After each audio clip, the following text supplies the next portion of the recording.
How should the Supreme Court rule in the case of a website designer who doesn't want to provide website services for gay couples getting married? And what role did President Franklin Roosevelt play in bringing about the Japanese attack on Pearl Harbor? Join Richard Ebeling and me in this week's Libertarian Angle as we examine those two questions.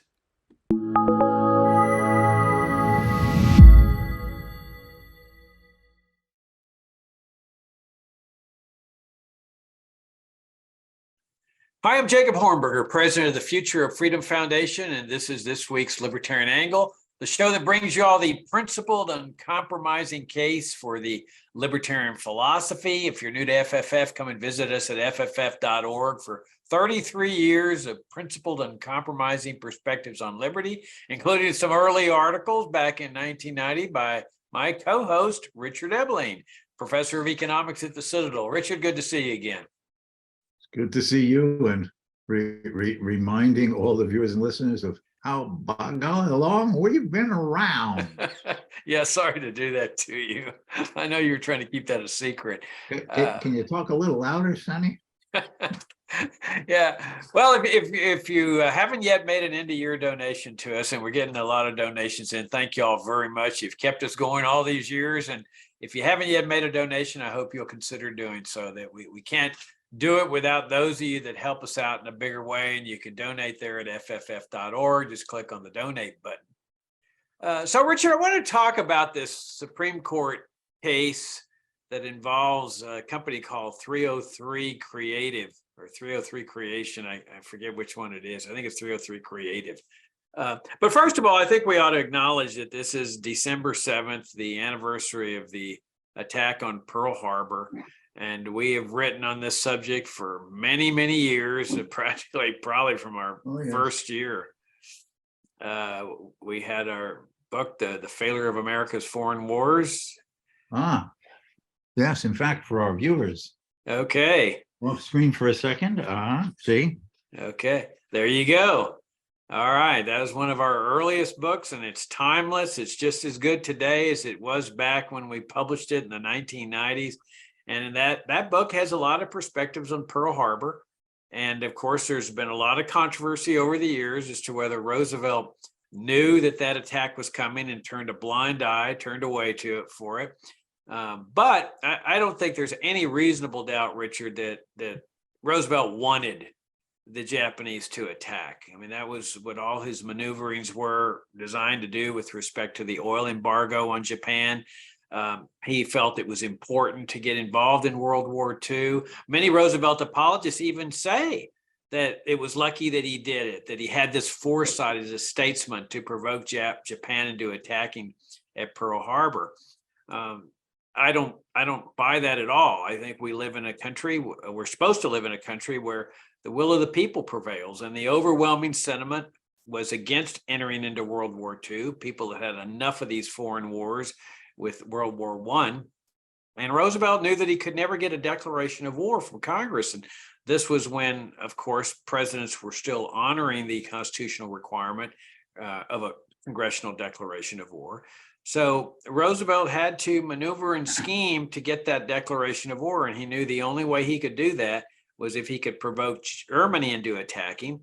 And when that didn't work, because the Germans wouldn't take the bait, he moved into the Pacific as a backdoor to war, hoping to provoke Japan into attacking. And part of that scheme was the oil embargo, that he figured he could squeeze Japan into having to make a choice, either withdraw your war machine out of China for lack of oil or attack the Dutch East Indies, which meant trying to knock out the American fleet so they couldn't interfere. And so that's what the attack on Pearl Harbor was. It was never an attempt to invade the United States, conquer the United States. It was just a very limited aim of knocking out the U.S. fleet so they couldn't interfere with the invasion of the Dutch East Indies. And so they succeeded knocking out a bunch of ships. They killed around 3,000 people with their attack, including 8 battleships. But what they didn't know was the wily Roosevelt had withdrawn his aircraft carriers out of Pearl before the attack. And it was those aircraft carriers, along with breaking the Japanese military code, that enabled U.S. forces to defeat the Japanese later on in the battle for the Pacific.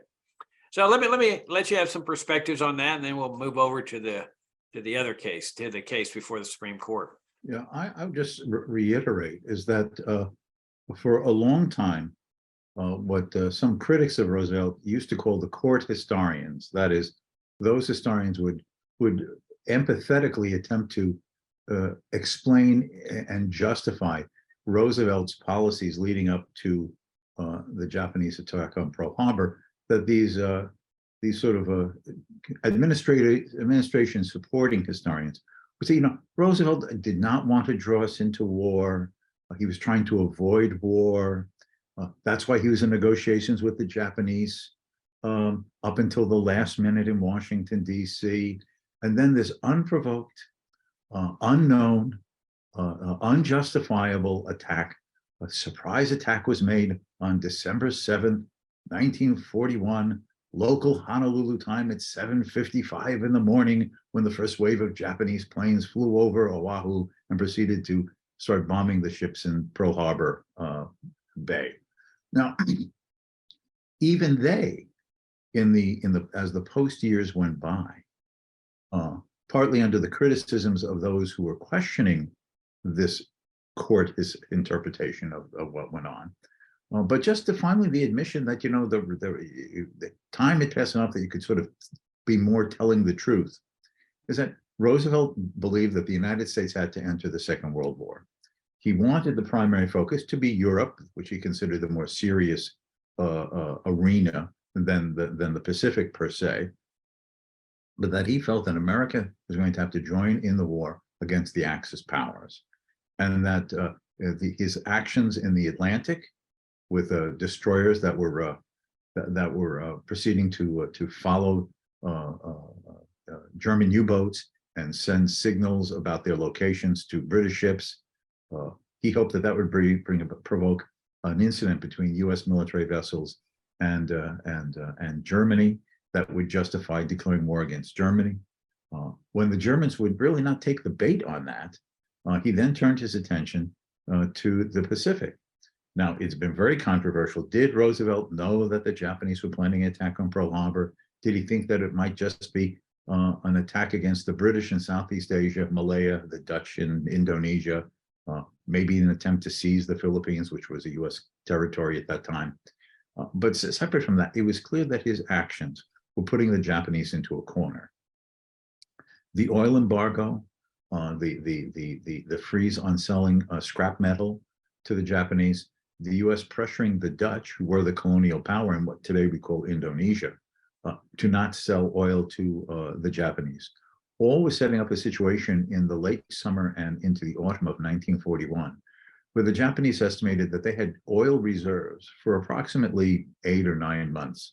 At that point, they either ceded to all American demands, which, as you said, was for Japan to pull out of its occupied areas in China, to give up its desire to sort of be a hegemonic power in East Asia, or have to strike out to acquire the oil reserves without which both their economy and their military machine, obviously, would not be able to operate. And that was the significance of grabbing the oil fields in Indonesia. But as you were saying, would require them to have to do something to prevent the American military, particularly naval force, thwarting this attempt on their part, which all therefore led to the inevitability of in retrospect, the inevitability, obviously, of them having to focus on that U.S. military location at which there was this vast concentration of the naval forces that were the only particular threat to Japanese ambitions, given that they were pushed into this corner by the U.S. economic sanctions. So in a sense, the court historians then ended up saying, yes, he believed that this would create an incident. He didn't know it was going to be Pearl Harbor. He was hoping that it could be controlled, but that this was a way for America to enter the war, but with the intention of, since the Japanese were viewed as the weaker and less important Axis member that would be opposing the U.S., to be able to enter the war and then move to the campaign against Hitler in Europe. And that Hitler then made this easy because as Japan's ally in the Axis Pact, a couple of 3 days after the attack on Pearl Harbor, Hitler declared war on the United States. And that made it easier, therefore, for Roosevelt to go to Congress to ask for also a declaration of war against Germany, besides now the Japanese a couple of days earlier, and then focus America's attention on the European campaign before turning to a knockout blow against the Japanese. But he believed that he had to act in ways that were extra constitutional, a violation of the Neutrality Acts that he himself had signed in the 1930s after their passage by Congress, the clear sentiment of the American people, who in all of the polls, like Gallup polls in 1940 and through most of 1941, suggested that well over 80% of the American people polled and responding in these opinion surveys said that they had empathy for the British. They certainly disapproved of the harm that was being done to the Chinese under Japanese attack and occupation, but they did not desire to see America enter this war itself. The preference of the vast majority of Americans was to America to remain an armed, that is in case of actions for self-defense, an armed but a neutral nation, not drawn in to the whirlwinds of world conflict. And Roosevelt believed the American people didn't know what was good for themselves. And as in many interventionist and paternalistic views, we have to regulate, we have to control you at home, we have to redistribute wealth because it's good for all of you.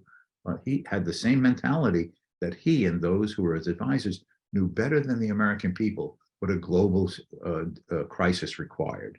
And therefore he acted outside of the bounds of the Constitution, in violation of the laws he himself passed, with the arrogance that he needed to be the leader of an arsenal of democracy to set the world straight. And that is the world that he helped create and which continues to today.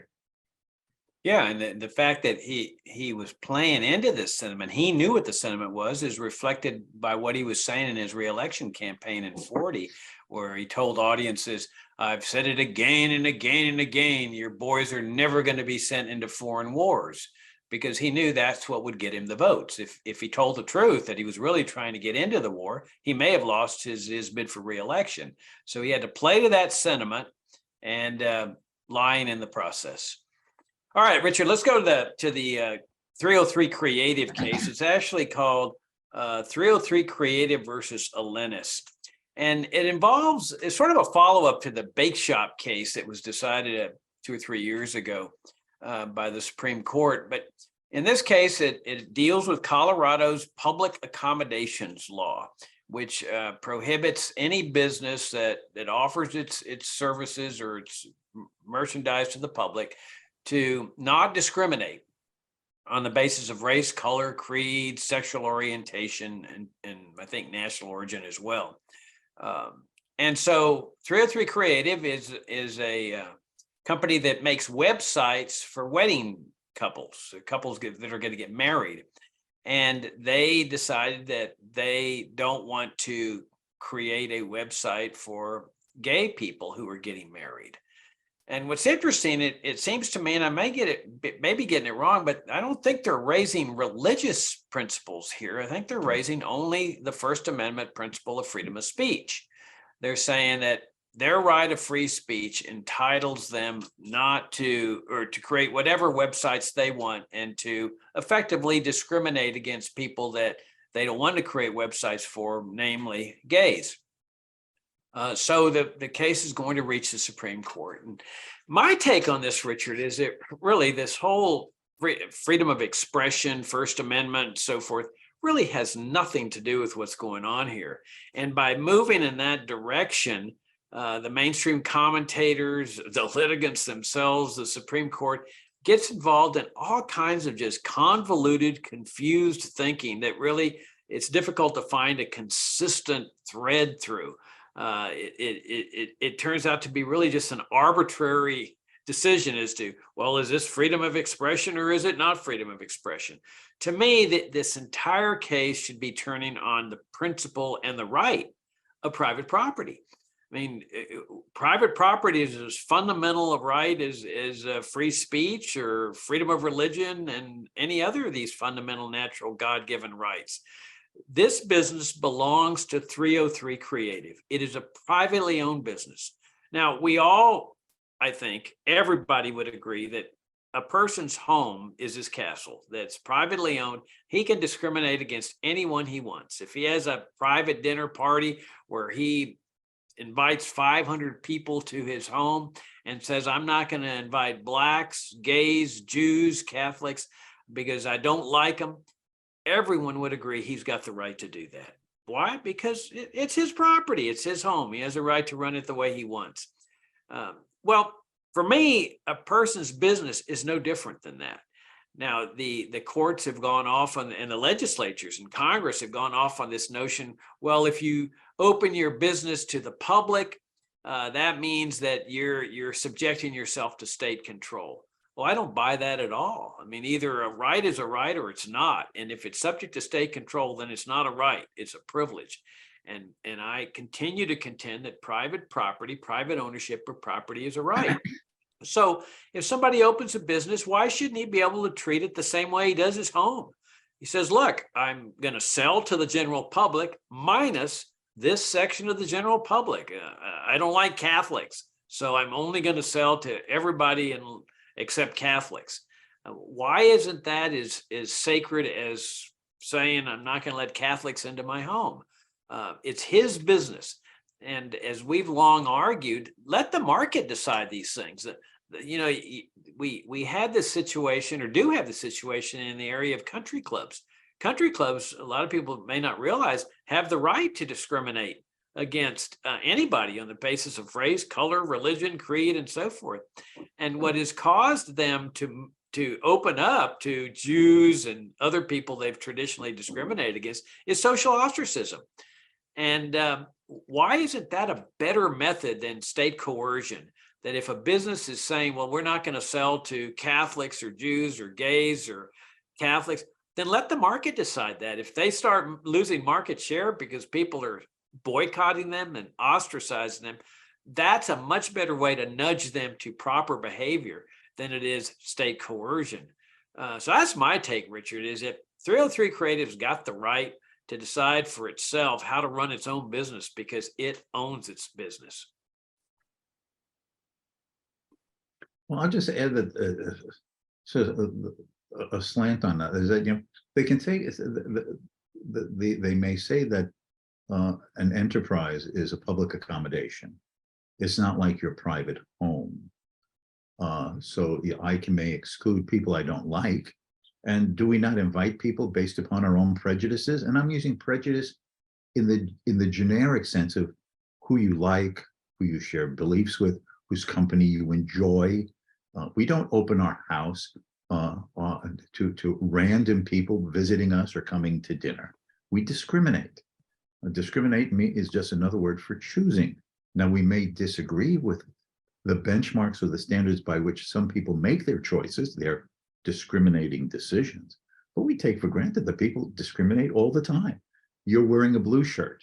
I see you. Well, that was a discriminating choice. Why didn't you wear a different color shirt today? We're constantly making these choices and decisions. But the other element of that, even if you're a public accommodation, the owner can discriminate all the time. How so? Well, let's suppose it's a restaurant, and this is a public accommodation, but you set the terms under which people can come. Are there not often signs you see in the restaurants with the diners? No shirts, no shoes, no accommodation, no service? Or do you not see a menu? And what if someone says, you're a public accommodation, you say a hamburger is $4.50. I can only afford $2. Here's your $2. Give me a hamburger. No, I'm not serving you a hamburger because we can't agree upon mutually acceptable terms. Please leave this establishment if you're not willing or able to buy the burger for $4.50. So businesses have this ability to discriminate and non-associate in all of these settings. Now, you're the lawyer, Jacob, and maybe the commonalities I'm trying to draw here, you'll shoot me down, not qua lawyer. Okay, qua lawyer, you might know the law better and you might shoot me down on what I've just said. But that seems to be logically following from that. The other element is the right of freedom of association, which comes from your right to yourself and the use of that which is your property. Surely, it's very easy to say yes. Anybody can say yes. The importance of freedom is to be able to say no. I choose not to interact with you. I choose not to do business with you. I choose not to sell you something at the price at which you say you'd like to pay. Unless you have the freedom to say no in your relationships with others and in the management of your own property, then you do not have, you are not a free person. Freedom is essential in being able to disassociate yourself because you don't share the values, purposes, goals, or the ethics of a situation. Unless you have that liberty, you are infringed, in spite of how many people may disagree with who you're saying no to or the rationales and reasons you do so. Let us turn this all around. Let us suppose that there was a company such as the one that this case is involving that designs websites for couples that are getting married. And let us suppose that such a website designer said, I only prepare websites for gay and lesbian couples.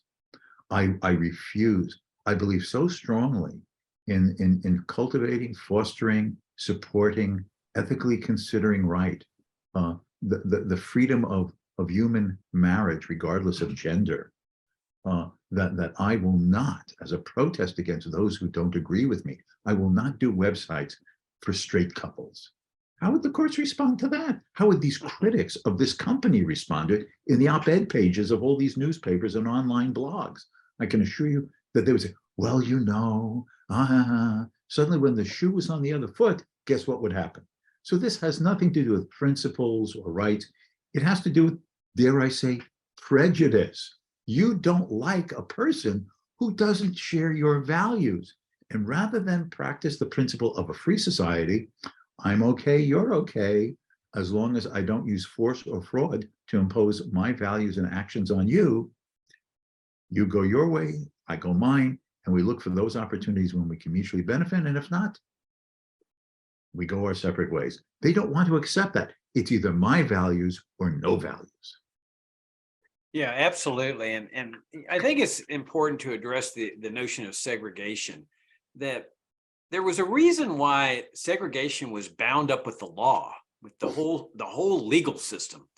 And the reason for that was that the bigots understood that if the law did not protect these bigoted institutions by forcing them to separate the races, that the market would break down these barriers. And I wrote an article way back in 1990 showing that in rock and roll, those barriers were coming down big time. You had Elvis Presley, you know, a white guy that sounded like a black guy because he got his musical roots in black churches down in the South. Buddy Holly was playing the Apollo Theater because they thought that he sounded like a black guy. And he was traveling on tours with black guys. So they needed this legal structure to impose this system because they knew the free market would break it down, even though some bigots would have the right to discriminate in a free market system. They would pay a big price for it, and ultimately the system would start breaking down. Well, so they were right to end this legal structure of segregation, but where the feds went way off base is they said, well, we still need to maintain control over private businesses. We're going to require mandatory integration. We're not going to permit the free market to work. So either way, the government or the state, either on a state or federal level, continues maintaining control, either in terms of segregation or integration. While really, Richard, the ultimate solution to all this is to protect the right of a bigot to be a bigot. If you've got a society where a bigot doesn't have a right to exercise his bigotry, you don't have a free society. A bigot's got a right to be a bigot, but in the process of doing that, you create a free market system that puts the price on the bigotry. He has to pay a price in terms of market share, where he might go out of business because people are going to outcompete him. That's what couldn't happen under segregation. The law would not permit the competitor to come in and say, we're going to serve everybody here. If I can So I give think an that's an example of important that, you know, thing. you're talking about rock and roll. In that same era of the 50s and especially into the 60s, there obviously were big name draw performers in places like Las Vegas. And certainly in the 1950s and 60s, one of them was Frank Sinatra. Everybody wanted Frank Sinatra to perform and draw the crowds at their Las Vegas hotels. And he was performing at some establishments in Las Vegas that would have Black performers, but the hotels would not allow those Black performers to stay at that hotel in terms of a hotel room. Like Ella Fitzgerald, right? The famous singer Ella Fitzgerald. Well, Frank Sinatra, you know, being a product of his time, his language often sounds out of order today, but he was not a prejudiced person. He respected people as musicians. You know, the content of your character as an artist, right? And so he basically told Las Vegas hotels, you want me to perform in your establishment? Then Ella Fitzgerald and other Black entertainers are given a room to stay in. You don't tell them you can work here, but you can't stay in one of our rooms. And that started breaking down the segregation in accommodation in hotels in Las Vegas. That's a fascinating story. I've never heard that. That's a classic example of what I'm talking about, Oh, yeah. where the social ostracism, the social pressure. And obviously the hotel paid attention because they were making big bucks off Frank Sinatra. Absolutely. They weren't willing to give up that revenue from Sinatra. I ought to mention that I once went to Vegas with my mother. You know, she says, "Hey, let's go over the Christmas holidays to Vegas." And I took my mother to see Frank Sinatra, which was one of the highlights of her life, I think. She just loved Sinatra, and he put on one hell of a show. So I have no idea how the court is going to come down on this. The opinions say that because of the quote, the conservative makeup of the court, they may find in favor of the defense. That is this company that is being taken, that has gone through this court challenge by the state of Colorado. But whether they do or not, and I certainly hope for that woman who runs this company, that the courts find in her favor, because on a pragmatic level, she would be being left with her freedom of choice as a person. The underlying principles that you and I have been talking about are the foundational ones that are important to emphasize. The right of the individual to have freedom of choice, to use their honestly acquired property as they peacefully and honestly choose, and to respect the right of freedom of association, which logically follows from the two prior ones, to maintain and have a vibrant and sustainable free society. Yeah, I hope you're right. I hope they rule in favor of this company as well. Wish they would do it for the right reason, private ownership rather than freedom of expression. But I ought to say something about the people that are challenging what this company is doing. You know, I think people should be free to challenge what they're doing by going. There's plenty of other website companies that can do websites. They can advertise their discrimination against gays. They can boycott it. They can get other people to boycott it. But to me, it's just totally repugnant for them to use the force of the state to force somebody to provide them a service that person clearly does not want to provide. Absolutely. All right. On that note, the mentality of our time, Jacob, that this notion of political paternalism and the right of those who think they're right to use the power of the state to impose their values and preferences on all in the name of making people follow a course of action which they would want to follow if only they were as intelligent and as enlightened as themselves. Right. All right. On that note, we'll wrap things up. Again, this is our end of year fundraising time. If you haven't yet donated to FFF, we certainly hope you will. And I'll take this opportunity to wish everybody a early Merry Christmas. And Richard, I look forward to talking to you next week again. And if I can just add a PS to what you just said, Jacob and I have been associated through the Future of Freedom Foundation for well over 30 years. And I don't mean to embarrass him as the president of the foundation, but I will. He does yeoman work and has for over 30 years in defense of the cause of a principled position for liberty, personal freedom, private property, the free market, civil liberties, uncompromisingly and absolutely consistently. The work that FFF does is an important and singularly existing voice in the freedom movement. And if you value these ideas and want them to be offered to the public in these consistent ways, I would ask you I would beseech you to perhaps share your generosity during this end of year holiday and giving time to support what the Future Freedom Foundation does. Thank you, Richard. That is very nice, and I greatly appreciate it. On that note, we'll wrap things up, and Richard, I look forward to seeing you next week. Till next time.